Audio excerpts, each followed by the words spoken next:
All right, we're going to go ahead and get started. Thank you everyone for joining us on this Monday night. My name is Kirsten, and together with my sister Lynn, we are the creators of the Anti-Racist Table, which is a platform dedicated to helping individuals bring anti-racism into life as a daily practice. Lynn, would you like to turn to the next slide? We do that primarily with our flagship free 30-day challenge, which you can learn about on our website, the Anti-Racist Table. It's free, it's based in education, educating people about anti-Blackness in America and our collective history. We do this with mindfulness as well and other tools such as nonviolent communication to help people, to give them support to do this very difficult work. And as this moment that we're in right now in America with things that happened with the insurrection last week, we're constantly being reminded that we're living in a time where, it couldn't be, the call couldn't be more urgent for people to do this work and to do their part. With that, I'm going to turn it over to Lynn.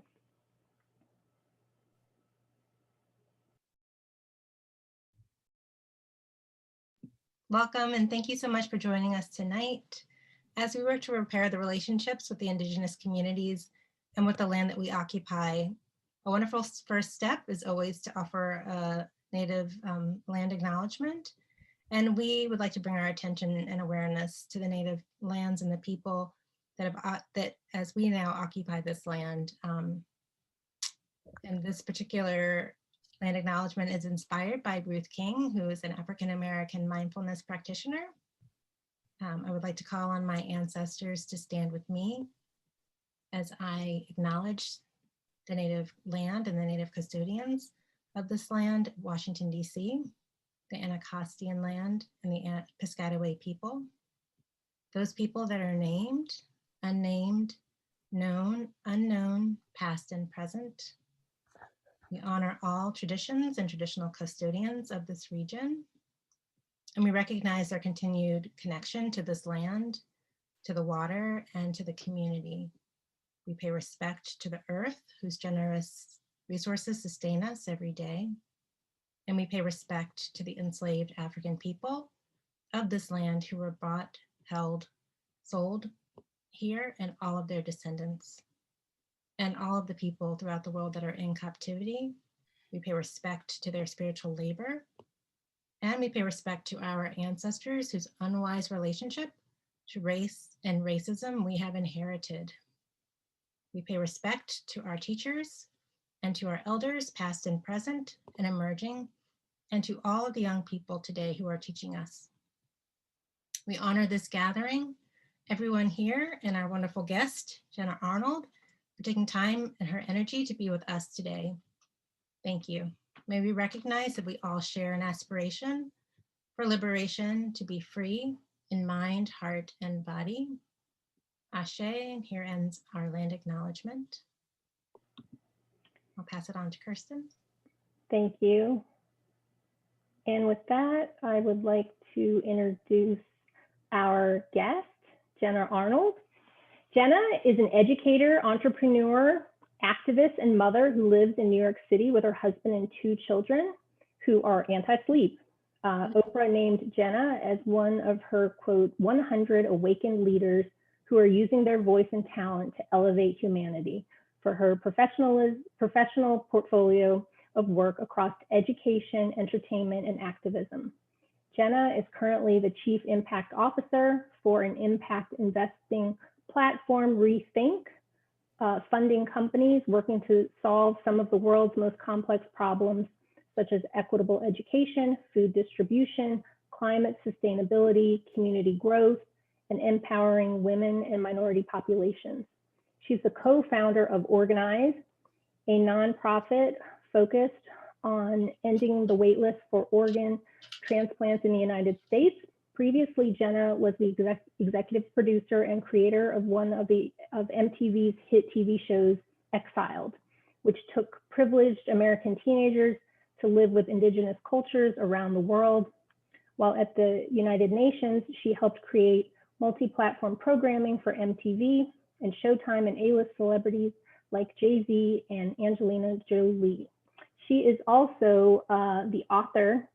Lynn, would you like to go to this book, Raising Our Hands, How White Women Can Stop Avoiding Hard Conversations, Start Accepting Their Responsibility, and find our place in the new Frontlines. And really long. It's a really long subtitle.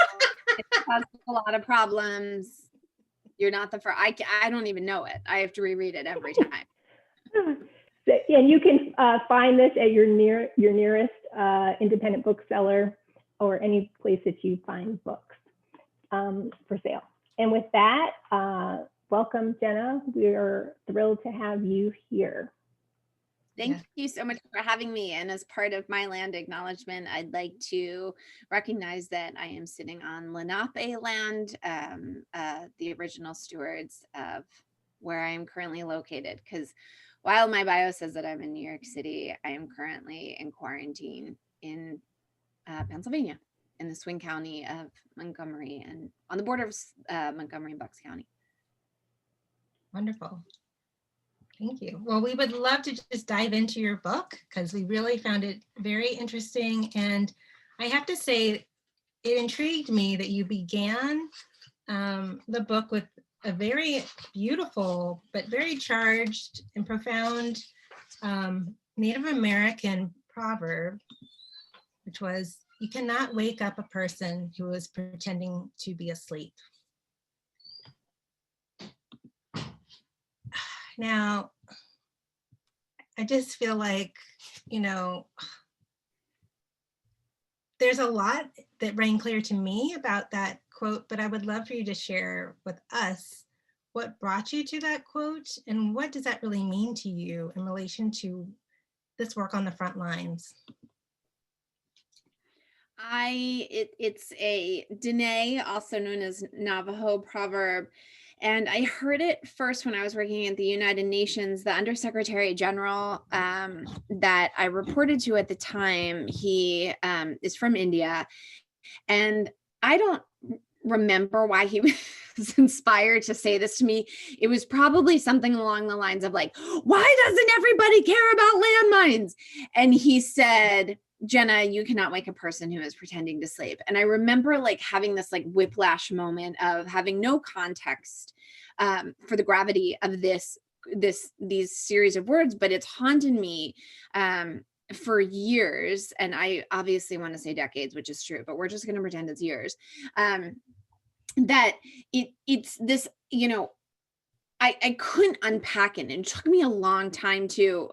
And I ultimately came to the sort of example in my life that when I was a child, like 4, 5, 6, 7, and we would go on long road trips with my family and we would pull onto our little street in the suburbs of Philadelphia.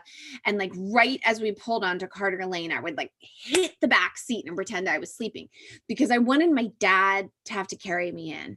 And it was this like joke that we would play where it was like, I'd be bouncing around for hours. I'm sure I was very annoying.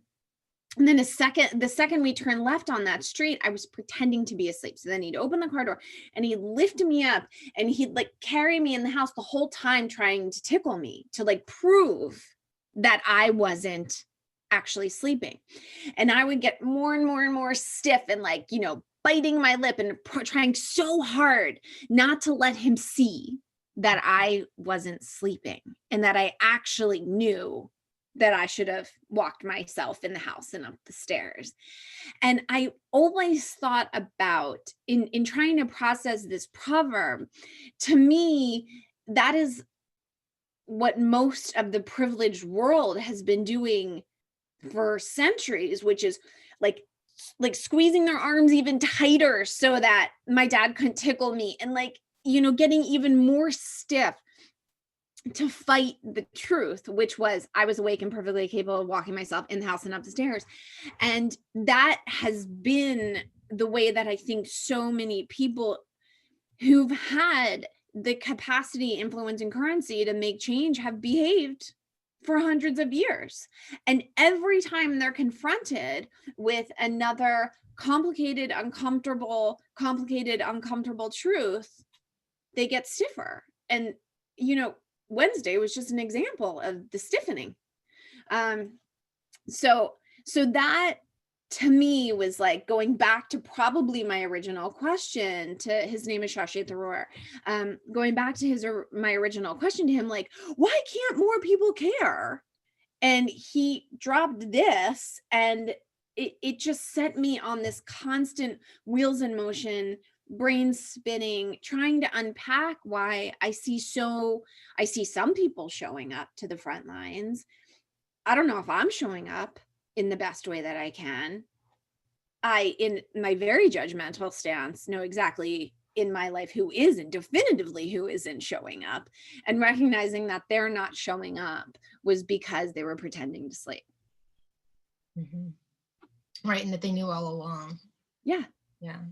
They know all along. And I think one of the things that I wrestled with, and it's one of the reasons why I wrote the book, is because while they might not have had the language or might not have understood the nuances between the state of our incarceration system and Jim Crow, and they might not have had that literacy, they still know that there's a problem and people are suffering, and they might not be suffering as much.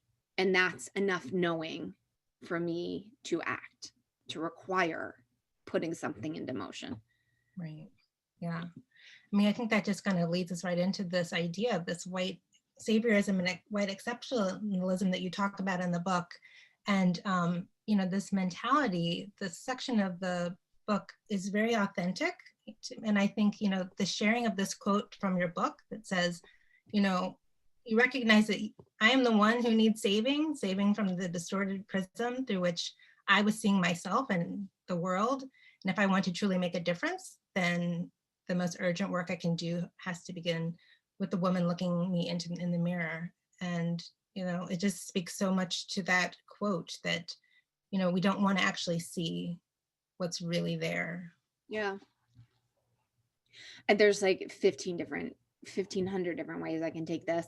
You know, being sort of shallow and trying to avoid being inconvenienced, for most of my sort of bleeding heart, tree huggerish life, I've had posters of folks like Gandhi on my wall who will say, be the change you wish to see in the world.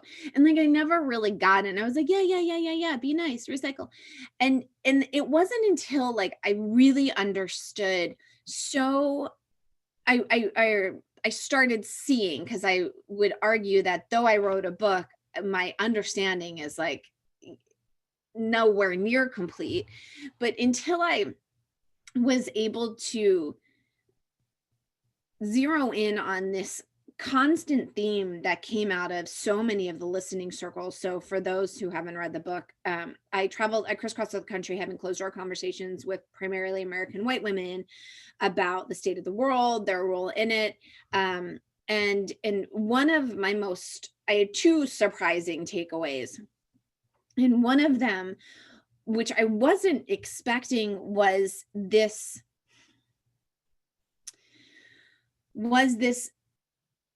discomfort with self and constant questioning of self-worthiness, which was actually getting in the way of civic engagement and civic participation. Like, I understood how body image or how our academic system inaccurately grades the intellect of a human being, or like, I understood all of that, but I didn't realize that the insecurity, like the failing to perform to the American blueprint and required narrative, was one of the reasons why, not necessarily but one of the reasons that I found this very influential demographic didn't engage, didn't ask questions of their elected officials, didn't run for office, didn't vote for president, don't think about, you know, their impact on the world based on their consumer decisions or how they're raising their sons. And it was surprising what, in seeing this unfold in so many of the women in these listening circles, it required me ultimately to ask those same questions of myself, like, well, like, why haven't you done more? Oh, well, I didn't raise my voice in that one conversation about gun control because I don't totally understand background checks and gun show loopholes. Well, wait a second. Do I have to have a PhD on that subject, or can I just stand on the front line that I'm really uncomfortable with what's happening in the South Side of Chicago and in our first grade classrooms? And we all know uncomfortable like doesn't even scratch the surface, but I'm like shrieking inside about it. And so this idea of like, how are we performing perfection? How are we raising the bar so impossibly high for ourselves in so many lanes of our life, but I'll only stay in the civic participation one, that we have to reach an insurmountable goal to actually be able to step in and do like basic human actions to help. And so in having, you know, unpacking white saviorism and exceptionalism, which are things that like I wrestle with hourly, with the exception of when I'm like folding laundry and I'm binge watching a Netflix series, anytime I'm stepping into this kind of work, including in this very minute on this very phone call, I have to still call into question saviorism and exceptionalism and why I take up these minutes at 8:18, you know, instead of somebody else, instead of another voice. And so I like wrestle with like, oh, I'm not going to say anything, or, oh, it's not my place. But yet, is there a vehicle for white women who look like me to step into country clubs or synagogues or churches that can be conduits to voices like yours or to other voices that have been intentionally marginalized? So it really was like how are you getting in the way of yourself in your capacity to do more good? And then also, how are you getting in the way of the good that needs to be done? Yeah, because I guess the white saviorism that I saw was in this white exceptionalism that you talk about in the book. It's really just about how there's always this kind of like pointing of the finger of, you know, we know it the right way. We as Americans, you know, we're the in group. We know, you know, you need to come and learn from us. And so, you know, as a white woman who's exceptional, you know, or you're feeling like, you know, you've got privilege, that you feel like you have to, you know, help all these other people, but you, instead of that, you're actually not really participating in it at all because you're just, I don't know. Carson, do you have any thoughts about it? I mean, I think that, you know, one thing we've seen with our challenge is that, and not just a challenge, just in the world and the people we interact with, you know, everybody wants a list of like to be told what to do. Like there is a checklist. Me too. And basically the point is that you have got to do your own inner work. That's really your list. Your list is do your work. And so like, why do we create the challenge? We think part of that is you have to be educated about the history. You have to understand there are things you can do as part of your process to do your inner work, but that's where it's got to start. And it's not, you know, oh, I'm going to go out and help these people who are underprivileged or who are on the, you know, marginalized because I know what's best for them, when you don't even understand their history or how they got to be, you know, where they are. Right. Yeah. Yeah. We did want to talk about the Women's March because in your book, you have this line, we didn't convert white marchers to the next front line of work, looking within to challenge oppressive systems to do the work described in this book. And I think, you know, it ties in with what we were just kind of saying is that, you know, getting people, and we're talking here about white women, to the point of, you know, there has been all of this history with feminism and white feminism, not including Black women and BIPOC women, those types of things. So maybe can you talk about what you were thinking when you wrote this, or what? Yeah. I hope one day that there's like a film about like what happened. I don't know if there ever will be. At least there's not one in production that I know about, or even in development. But like, you know, without going into the nuances, because there's much more, there's other voices that were on the front lines of like the very first minute of when this started to come to fruition. And I joined the Women's March. Oh gosh, I don't even know. I should know the answer, but let's pretend it was like December 1st for simplicity's sake. Maybe it was actually even a little bit later than that. And the challenges that we were having within the Women's March were just an accurate reflection of, it was just what was happening in the world, right? So you had a group of women, white women, who the day of the elections, or November 8th, 2016, Pacific Standard Time, posted, we should have a march on Washington. And then the next morning, when the same person woke up, she had like 10,000 people who were like, we're going, I booked my tickets, whatever it is. And then there was a lot of other women who were like, I want to do it. I want to help. I want to help. I want to help. I want to help, which, like, going back to the Saviorism thing, is like very par for the course for white women being like, let me just take care of it. Like, give it to me. I'll just do it. And there were some issues in the beginning around the naming of it. And then to be honest with you, I would have to clear some cobwebs in my memory, but it was a series of friends of mine, Tamika Mallory, Linda Sarsour, and Carmen Perez, who were asked to come and help because they just organized a ton of civil disobedience marches. They saw what was happening and they very much righted the ship to make sure that it was more inclusive.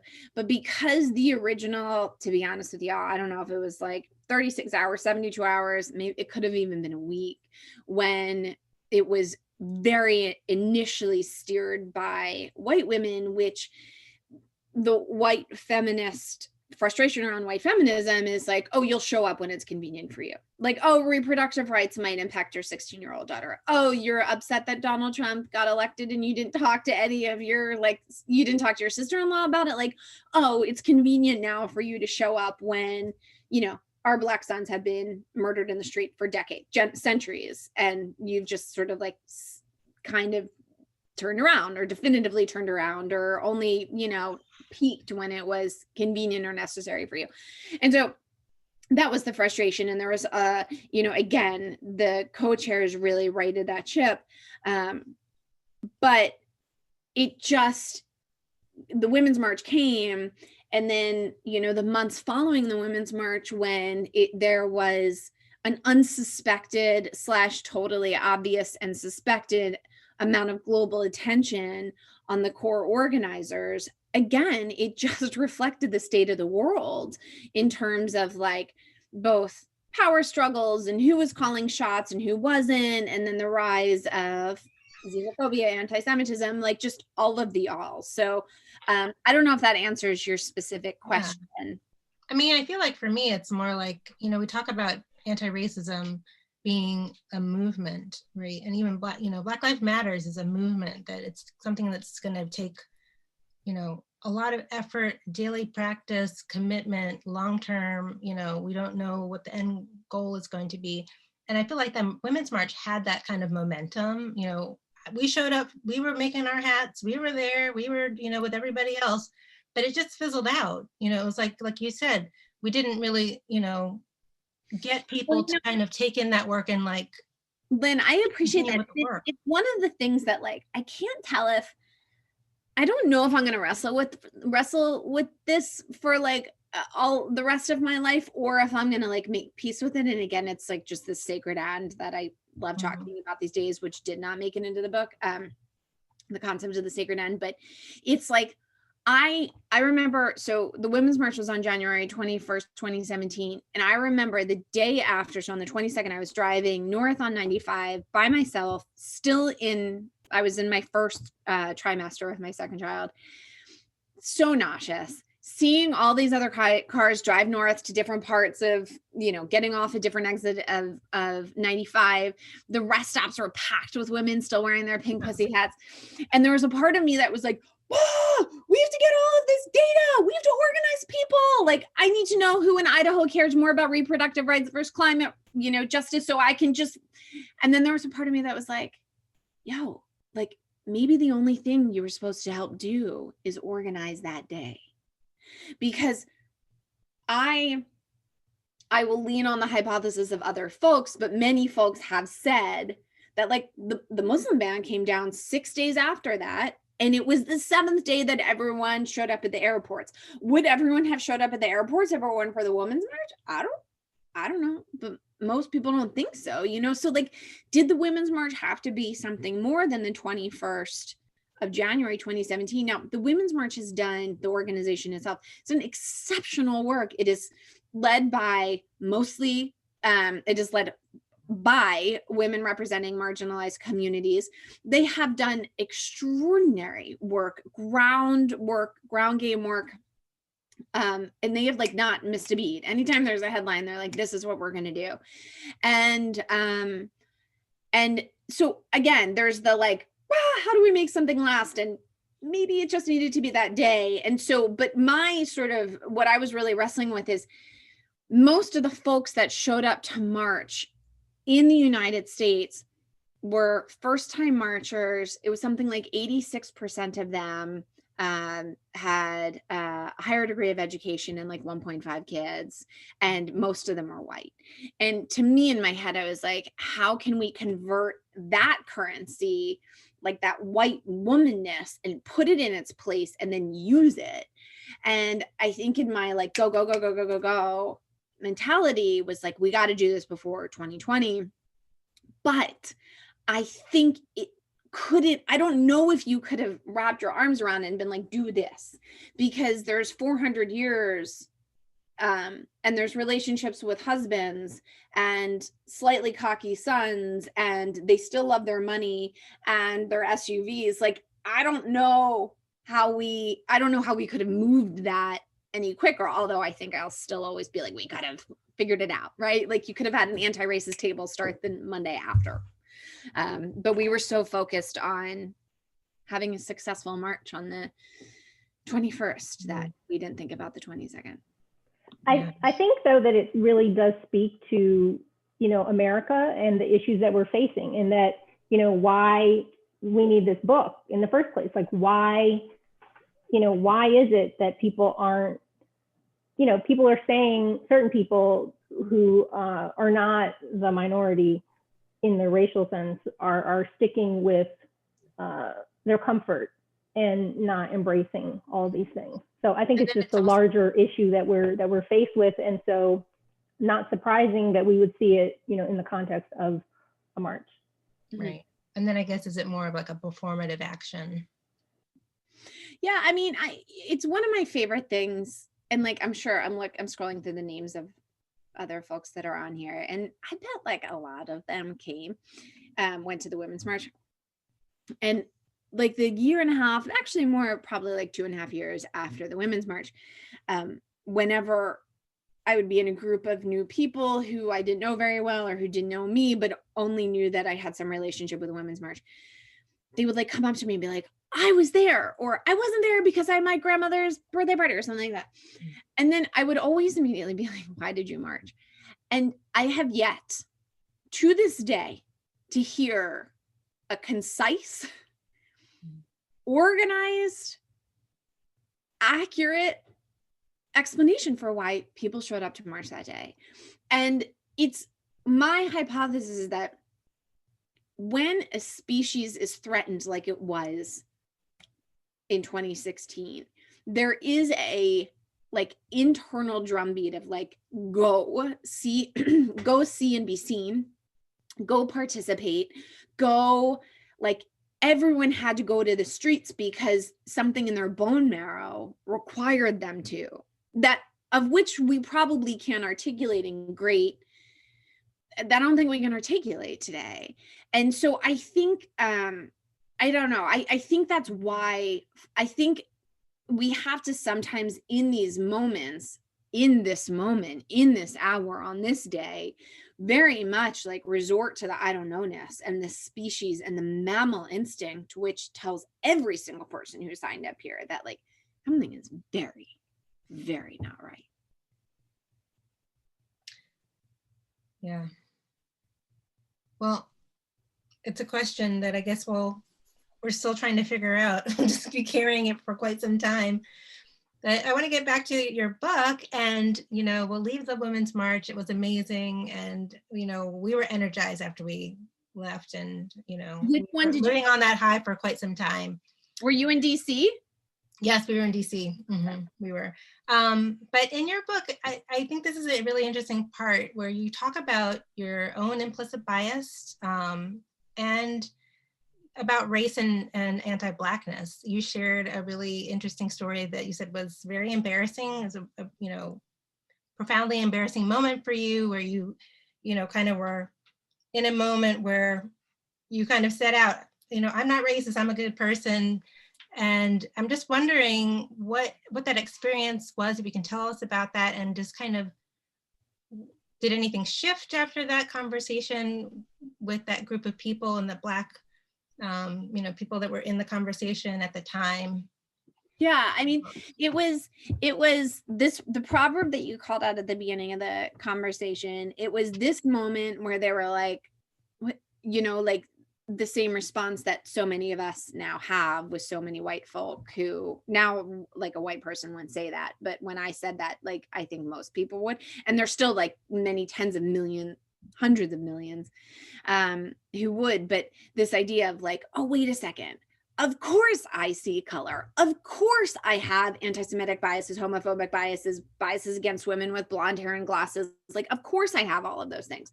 But like, I was performing and protecting that truth because that wasn't part of the American blueprint that I was supposed to follow, which is like, you're sorted and easy and nice and lovely and pleasant and all those words that, like, I hate.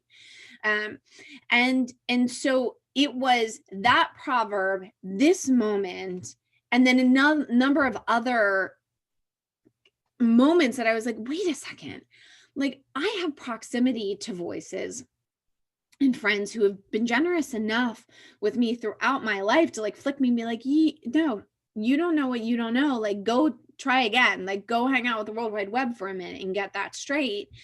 And I was like, oh, wait, I can take these learnings and I can put them on a piece of paper, and I can help other women who might have had similar life experiences to me, maybe catapult some of the years and experiences that I've had. Because when you explain to folks why they do see color, like, they don't ever go back. Like, it's like one of those things where it's like, you can't unlearn that. But it took me longer than it should have, obviously, to learn that. But if I can be like, hey, y'all, here's like the 15 things that you need to know or not know or do or don't do, that maybe I can at least catch them up a little. It's almost like, I know vaccinations are things that are constant on our mind, but when I was thinking about why this book might be helpful, is I was like, well, I think we can vaccinate people. I think we can catch them up to some level of awareness by like some quick stuff that won't take a lifetime to learn. Now, the harder step that you pointed out in an earlier slide of like confronting your insecurities to get out of the way and do, like, I'll be saying that to you until your last breath of life, right? But there's other stuff, other very factual sort of basic algorithms that can help catapult folks. So yeah, I was in a room full of activists, and somebody said something related to white folk, and I just in my head was like, oh yeah, those white folk, like them, the them. And then it was like 6 months later where that same person said something else, and I was like, wait a second, what are you talking about? Like, this isn't all white people, it's just like KKK. And then she said something like, and then she asked me a clarifying question, and I responded with, I don't see color. And then we had a long, in-depth conversation. Actually, it wasn't long. It was an in-depth conversation very quickly that said, that's an impossibility unless you're colorblind. 1, 2, it's really important to me that you do see these characteristics of mine, the same way that it would be important if someone were wearing a cross or a Star of David, that their faith was part of their identity. Like, you have to see me as a Black woman, because you have to understand that while we might have the same academic degree, we do not have the same experience catching a taxi, catching a cab. And so to deny her those realities, and then the beauty and the strength within those characteristics too. To deny her that reality meant that I was also denying something of truth about myself, which is that my race has given me an advantage, which that to me is part of the larger obstacle that white folk are wrestling with now, particularly when they're like, I work 24 hours a day. I work so hard. My great grandfather fought in the Korean War. I pay my taxes. It's like, no one's questioning everyone hauling ass. Like, I don't know anyone who has any free time. And so there's this denial of like, oh no, it's all merit based. It was all because I'm smart, not because I just ended up in the zip code at the public school that was going to make sure I got the B+, even if maybe I was performing at the C- level. Does that answer your question, Lynn? Right. Yeah, exactly. That's the direction you wanted me to go. Yeah, exactly. And I think that that totally, leads into this white privilege, and just, like you're starting at the starting line a little bit closer to the finish line than everybody else. Like, oh, we're like off the starting line. Yeah, you guys have like already started running. We're like very cheated.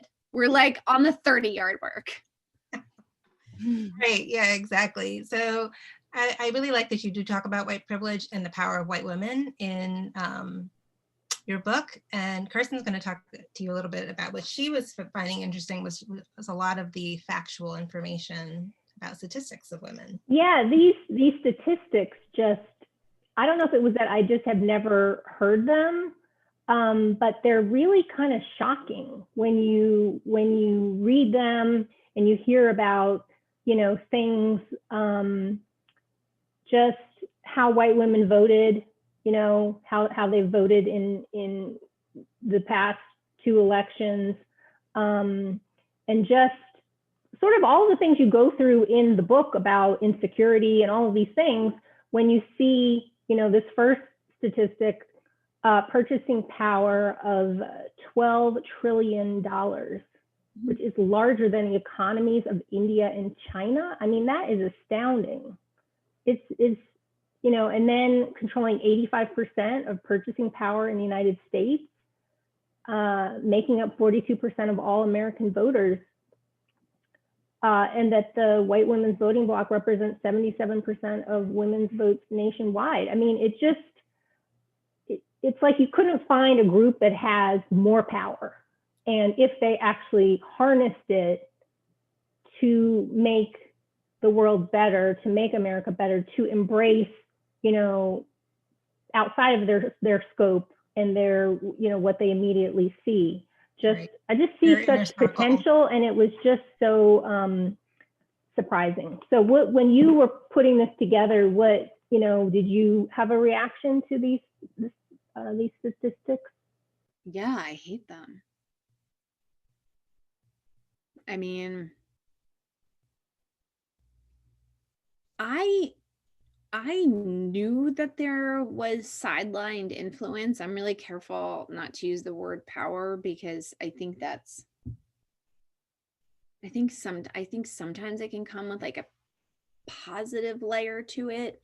And I choose to look at this and use the term influence because we ignorantly control, arguably, the economy of the world. We ignorantly make purchasing decisions without any appreciation or context on the climate.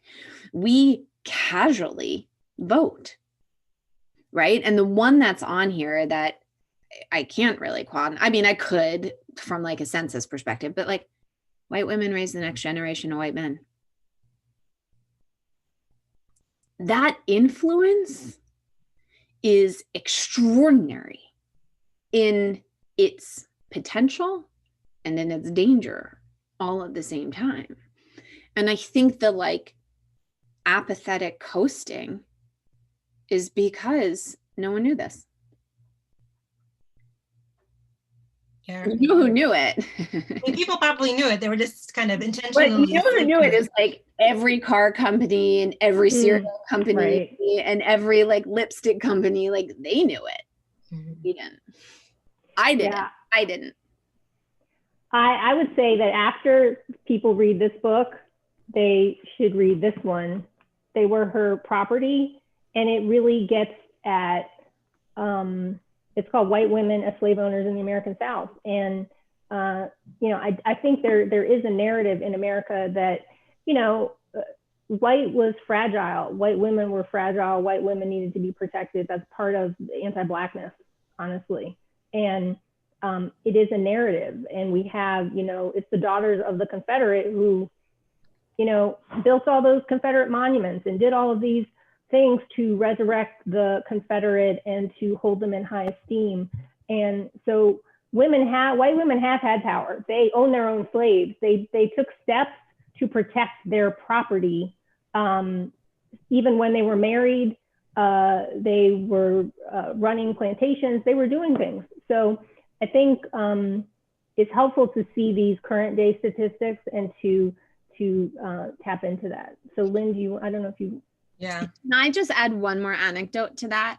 That, you know, in that specific book, we're talking about land ownership, human ownership, you know, like this idea of like owning property, IP, like that kind of currency. But one of the bullet that I mentioned about how white women are raising the next generation of white men, white boys, is that like it's a little bit more like gray. But it's like, talk about currency and power, is that we're all, like, most women I know are like believe survivors. They're all anti-rape. You know, everyone was, you know, relatively pissed off about Kavanaugh.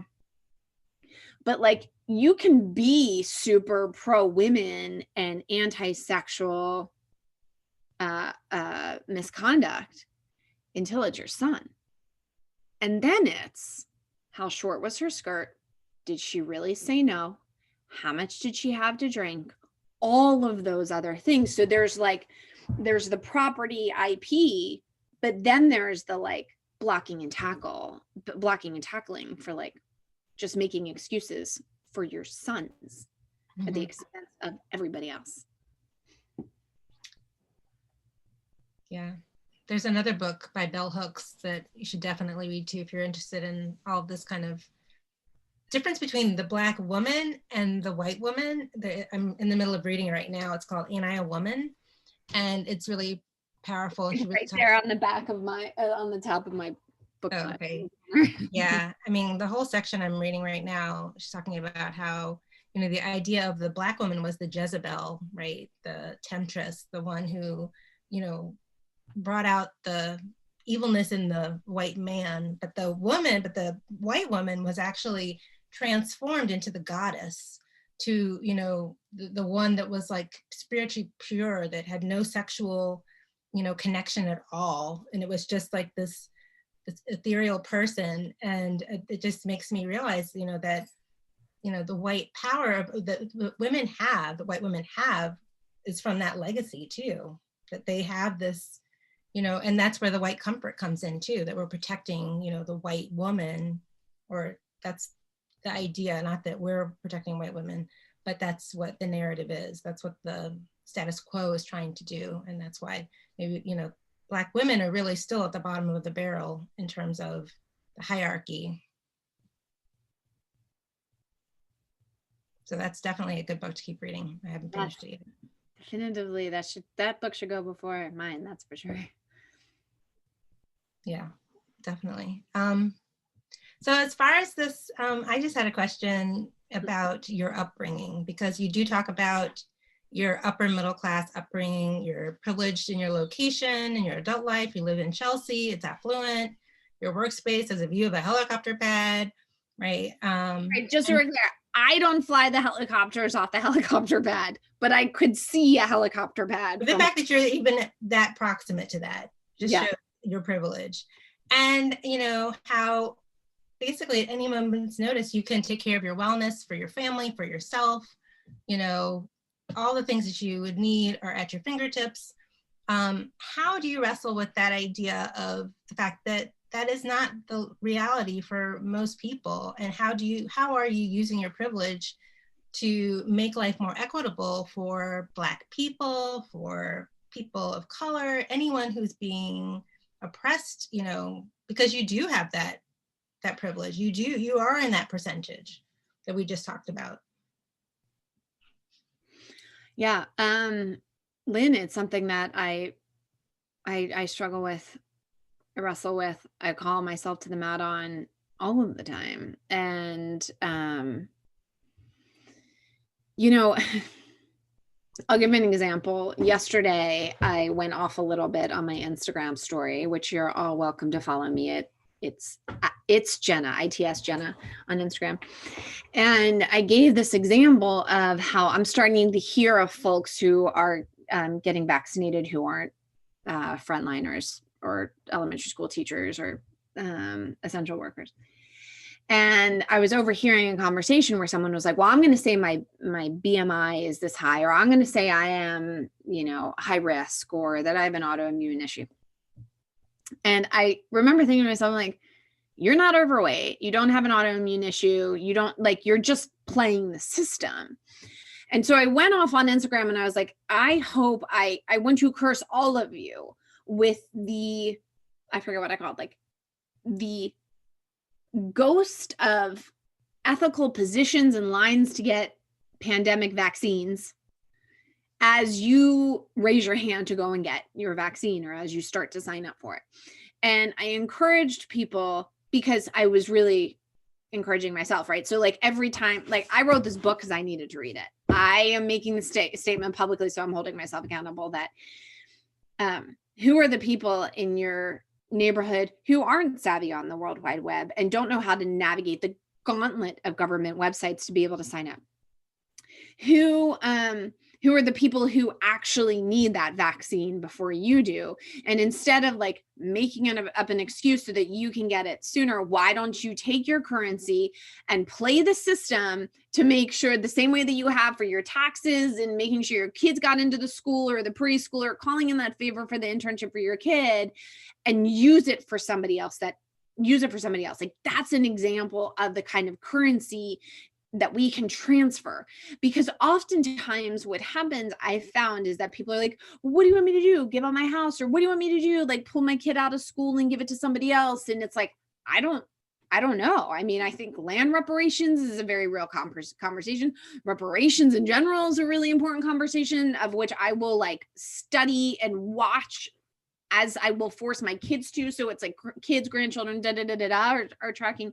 So this idea of like, where is the currency that we're really giving? So I laid that groundwork to say, you know, I don't know, when I'm buying a kale smoothie, of which I have not bought in a year, but like if I'm buying an $8 kale smoothie for my kids, do I not buy the kale smoothie and give $8 to somebody else? Well, like, yes, and it's like this constant, like, where I'm wrestling with like the yes and in my life. Do I not go take the yoga class, even though I'm super stressed and I need it or whatever it might be, and find someone else to take up my space on the yoga mat? Like, I don't know. I think there's this constant identifying of what the best kind of currency is that I might be able to give to folks. And when I was writing this book, my gosh, Lynn, I was like, should I write this every hour? Should I write this book? Maybe I shouldn't. Should I write this book? Is it really my place? Am I taking up too much space? Because the only reason I got the book deal, right, is because I had an agent. I got, you know, the public, I had the academic degree. I went to the grad school. I went to the undergrad. I got into the undergrad because of the school that I went to. The reason I went to the school that I went to is because my parents were raised in the zip codes that they were in. And the reason they were raised in the zip codes that they were in is because my grandfather got a subsidy from the GI Bill that his roommate didn't get after World War II, because his roommate was Black, but my grandfather got it. And it's literally like, this is the reason why. Right? Like, I'm very literally delivering this because of the GI Bill. And so there's, every time I'm like, well, if this is on the bookshelf at a bookstore, that means it's 1.5 inches that somebody else's book isn't, right? Like, I can't pretend it's not. Yes, of course they could put another bookshelf there, but I can't pretend that this isn't occupying another space. And as I was constantly wrestling with like this currency and my privilege to be able to write this, I still, Lynn, am like, oh, God, should I? And like, sometimes I'm waiting for the other shoe to drop a little bit. Like sometimes I'm waiting for someone to like really show up and be like, you really shouldn't have written that book.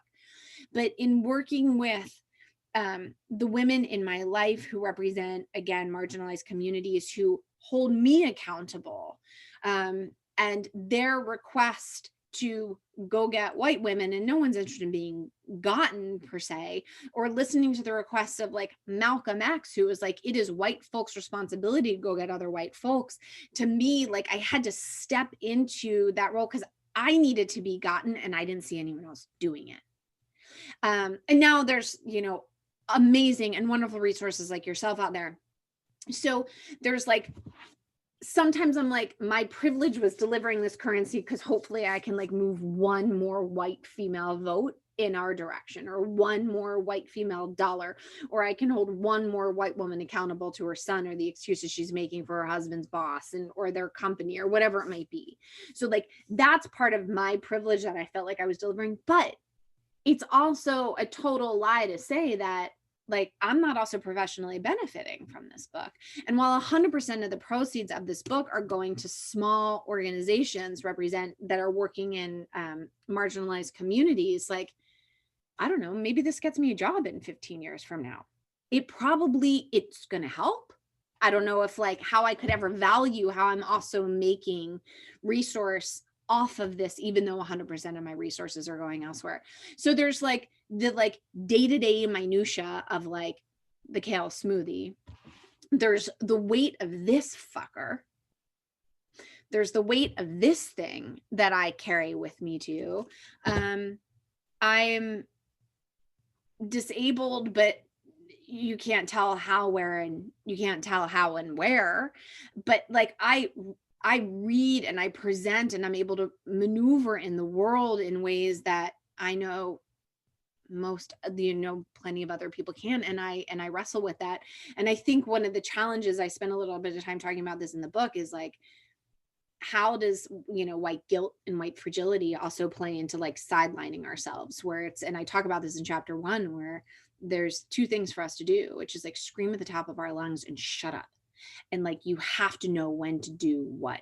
It's the same thing. There's times when like you have to give everything that you can. And then there's times that you have to like you have to get another hour of sleep, so it's like this constant trying to identify what my currency is. As Kirsten pointed out in the previous slide, like there's all these like very factual bullets, but like there's probably 20,000 other bullets that I can't even identify.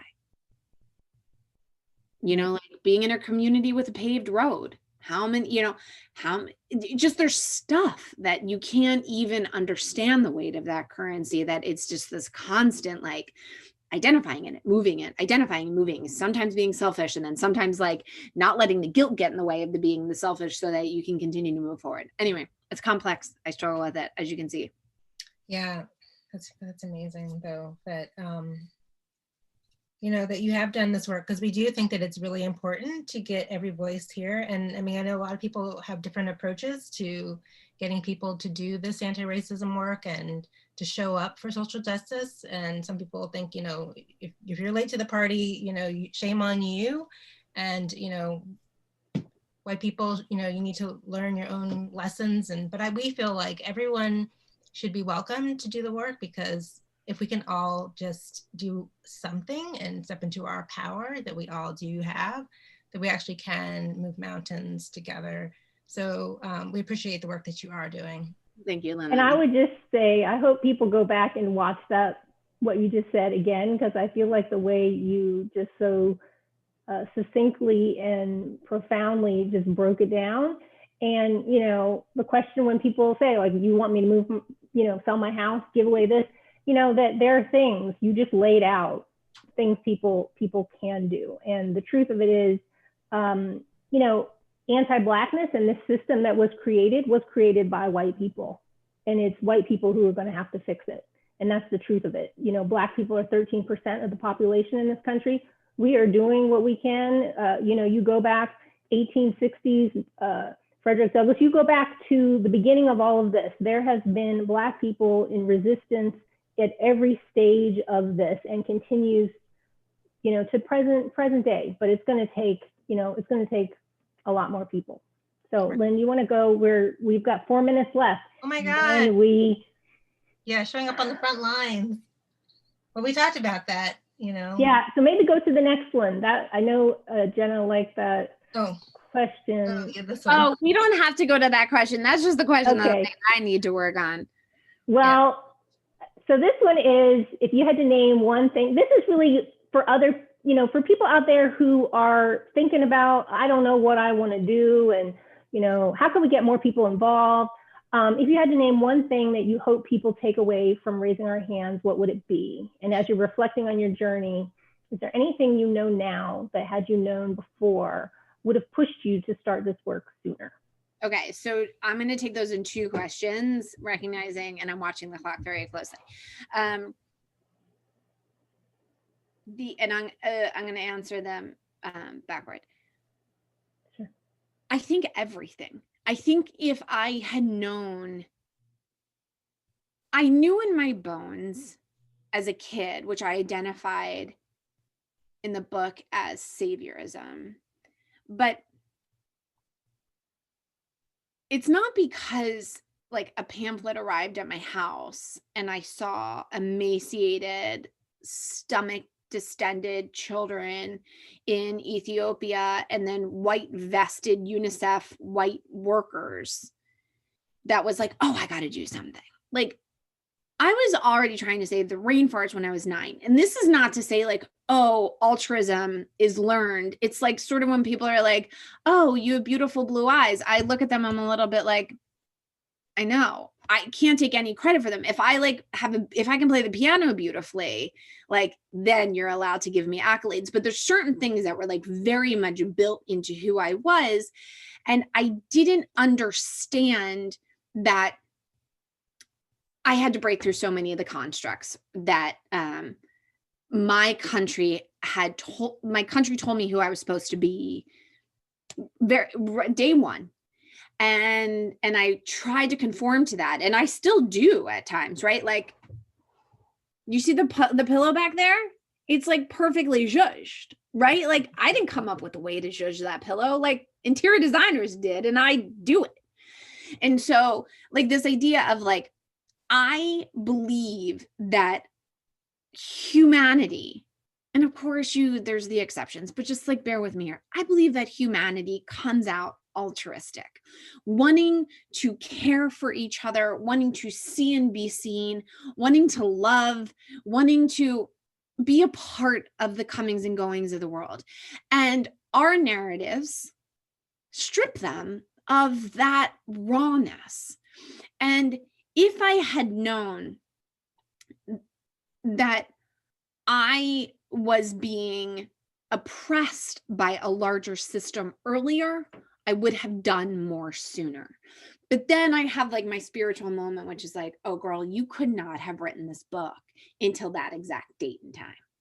Because even my book proposal, like I hope that thing never sees the light of day again, because it was not nearly what this book ended up being. So like, of course I wish I did everything sooner, but like, of course I wish I met my husband sooner. And of course I wish I had my babies earlier, but it's a little bit like, no, I needed to get to my husband at that state of where I was. And my babies weren't ready to come into the world until when they did.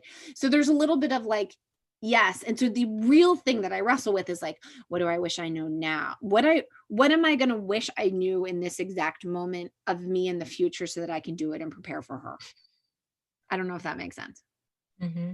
Like, I wish I was like, I can't fix anything in the past, but like, what about Jenna in 5 or 10 years from now? Am I going to like wish I knew right in this minute? Okay. So mm-hmm. Then the other thing to wrap it up, recognizing that we're over, is, I think if there's anything that you take away is when I'm seeing other women say online about reading the book, which is, Jenna, only because you went first am I going. Mm-hmm. And that's all I want is like, I don't know either. Lynn just asked me a question about how I wrestle with my privilege. And I like fumbled through that answer because I don't know. And I also don't know what's going to happen with this country. And I also don't know what to do with my Trump voting aunt, who I love so much and who I thought I got her across the finish line in 2020. And when I found out on November 4th that she didn't do what I thought she was going to do because I wrote this book for her, I failed. Like, I also don't know, but like, I'm going to continue to step up, as inconvenient as it is, as much as it reminds me that I don't know when I was told I was always supposed to, as much as it reminds me of my, humility, as much as it reminds me that like, I am just a human being trying, that if I can do it, you can do, and just go. Yeah. So everybody out there, Jenna can do it. You can do it. Yeah. Just dive in. Just dive in. You're not gonna get it right, but that's okay. Yeah. Part of the process. So we're over, and we wanted to give you a chance to plug your next project. Oh, I'm going to let you do that. Right. Sorry. I'm like so focused on like, help me work through oh my gosh, did 11 people have questions? I know. Oh, do they? I mean, we can always go a little over. Isn't currency yes, currency is the problem.